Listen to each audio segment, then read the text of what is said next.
নবী যখন ছেড়ে দিল শিকারিয়া তখন এলো বলে বিনা হুকুমে আমার হরিণ কেন ছাড়া পেল।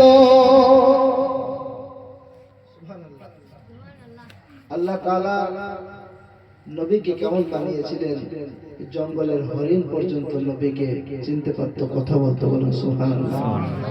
এই জন্য প্রথমে বললাম না, গাছে চিনলো নবীজিকে, মাছে চিনলো নবীজি, আমরা মানুষ হয়ে চিনলাম না রে, চিনল বনের হরিণী। সুবহানাল্লাহ। আল্লাহ তাআলা নবীকে কত সুন্দরভাবে এই পৃথিবীতে পাঠিয়েছিলেন যে জানোয়ার নবীর শ্রদ্ধা করত, কিন্তু আমরা মানুষ, আমরা নবীর শ্রদ্ধা করতে জানি না। বেরাদার, নবী যখন ছেড়ে দিলেন শিকারী তখন একটা এলেন, আসার পর বলছেন আমার হুকুম ছাড়া কেন আপনি ছেড়ে দিলেন, কে আপনাকে ছাড়তে বলতো? নবী কি বলছেন দেখুন, নবী যখন ছেড়ে দিল শিকারিয়া তখন এলো বলে বিনা হুকুম আমার হরিণ কেন ছাড়া পেল। দয়ার নবী বলেন তারে যতক্ষণ না আসে ফিরে, তুমি আমায় বেঁধে রাখো, এই আবেদন আমার আমিন নবী আমার।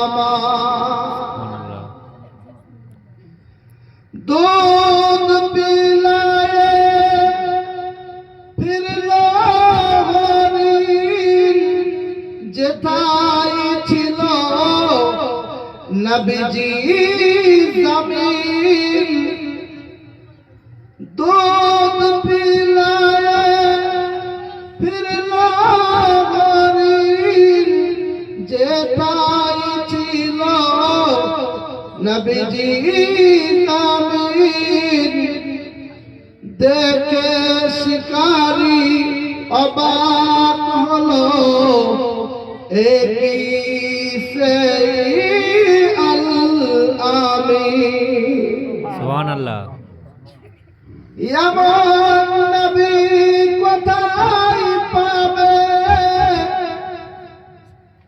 পাথর কাকর যার সাক্ষ্য দেবে,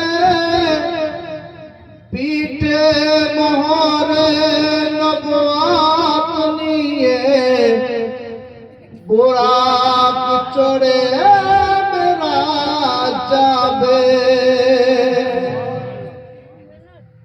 আবুল কালাম ধন্য হলো উম্মতি হয়ে তার আমিন নবী আমার।